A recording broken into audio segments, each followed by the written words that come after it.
So, why such confidence in it as an investment, aside from the fact that it certainly has worked really well and more people are kind of jumping on the bandwagon? There's several different ways to approach that. Yeah. Um, I would say that right now, it's best thought of as digital gold. So it's gold is, as people have said, a store of value for 5,000 years. Right. And gold is what people typically fled to when the governments tried to, inflate them out. And in the United States, Franklin D. Roosevelt confiscated everybody's gold in 1933.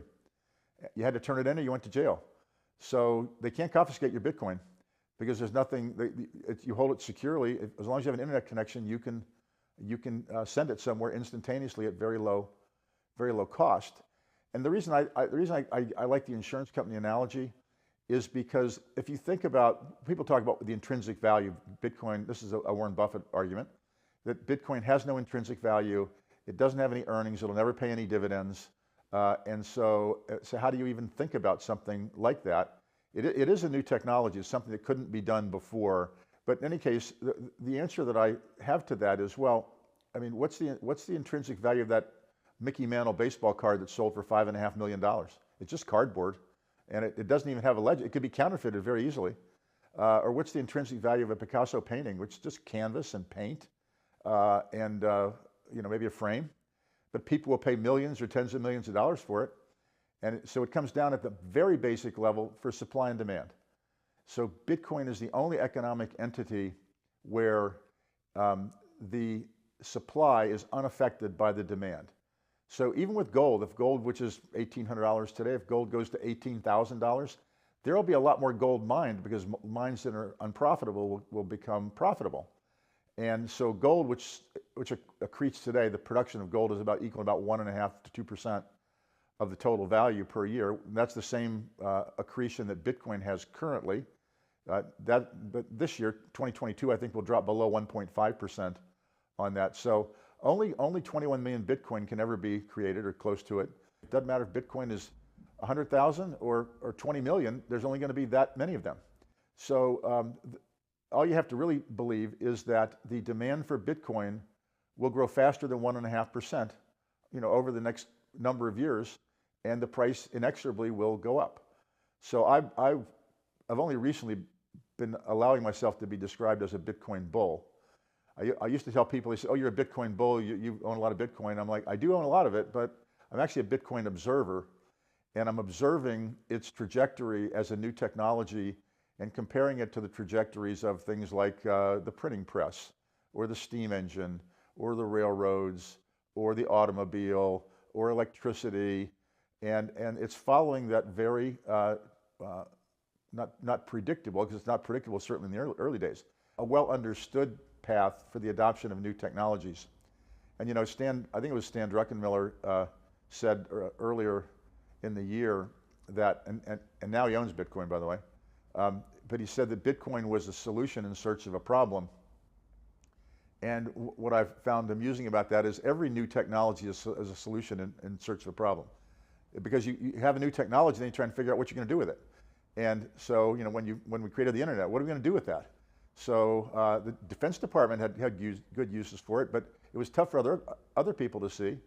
But now everybody can see what the value of the internet is. Same thing with the internal combustion engine, which was very dangerous and all, but now that's taken over the world, and now we're going to move to electricity. So all kinds of technologies have to grow into their potential. And Bitcoin is, I guess if you want the theoretical answer to the question, is that's the work of Brian Arthur, Santa Fe Institute, and Stanford, who is kind of the leading authority on what he calls increasing returns economics and what he calls lock-in and path dependence in the economy. So his basic idea is that when technologies reach a certain dominance and they're the leader, it's almost impossible to dislodge them, even without a very superior technology. And Bitcoin's there? Is that what? That's what I would say I and the other bulls believe. Okay, but why the outsized? Why 50% of your personal net worth? I mean, I'm assuming that the other 50% is in like Miller Value funds, or I don't know how you've diversified. And well, actually, close to the other 50% is in Amazon.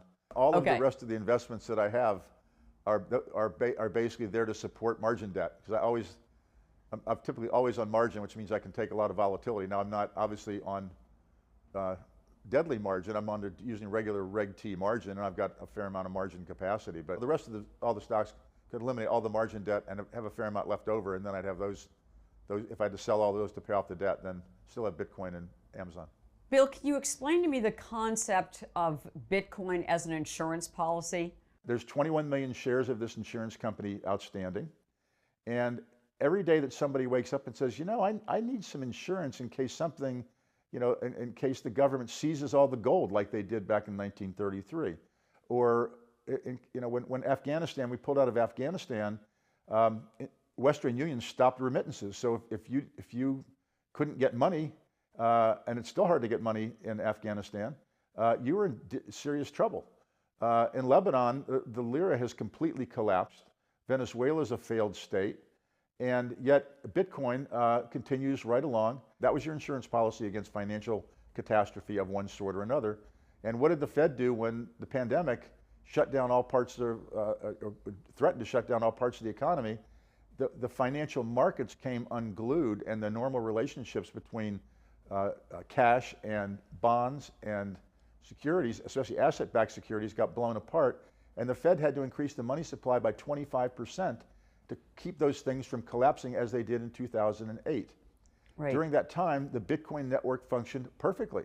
There was no run on it. There was, you know, prices went down initially until people figured out, wait a minute, we've had a tremendous collapse here, and the Bitcoin blockchain is functioning without any interference at all. So I think that explains it, I think, in a way that many people can understand. If you want a little bit of financial insurance, then buy a Bitcoin or a part of a Bitcoin. The argument I get most often is, why not gold?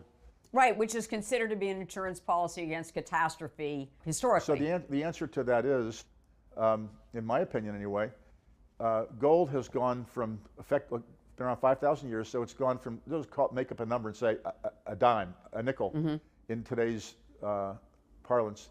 And in 5,000 years, it's gone from a nickel to $1,850. And in 10 years, Bitcoin has gone from a nickel to $57,000. So why would I own gold? Especially since gold in the last 10 years has gone down. In the last 10 years, Bitcoin is the best performing asset category in the world. So you recently marked 40 years in the investment business. And you know, how has the investment business changed as far as your approach is concerned? And how have you changed? How have you evolved over the last 40 years? The investment business is, of course, radically different from what it was 40 years ago when I got involved in it. That one major difference is interest rates at that point in time in the United States were the highest in U.S. history, and now they're not just the lowest in U.S. history or close to it, but for most countries in the world, the lowest in 5,000 years. So complete radical transformation of the fixed income markets. In 1982, when I was at Legg Mason, we started our mutual fund, the Value Trust. The amount of money, and I'm going from memory here, the amount of money in actively managed mutual funds in the entire country was around $70 billion. And at the peak of our assets in the Value Trust and Cognate institutional accounts, we had $78 billion. So more money than was in the industry at all when I got into it. But what hasn't changed is that human nature hasn't changed, fear and greed haven't changed. And most importantly, we understand a lot more than we used to through the workings of social psychologists and behavioral finance theorists, how large numbers of people behave under certain circumstances, well-defined circumstances. And one of the things that we know, and it's been proven over and over again, is that the coefficient of loss to gain is 2 to 1. So $1 worth of loss in the market is twice as painful as $1 worth of gain is pleasurable. And as Warren Buffett often says, fear is contagious and spreads rapidly, and confidence only returns slowly, one person at a time. But what that means is when you have very dramatic negative events, that people tend to overreact to them, and that those are, you know, they're rare, but they're perfect buying opportunities. But I think those are the principles that aren't going to be changing, and that's why you can read Jesse Livermore's Reminiscence of a Stock Operator or Ben Graham's The Intelligent Investor and profit from it, even though the markets are very, very different from when those books were published.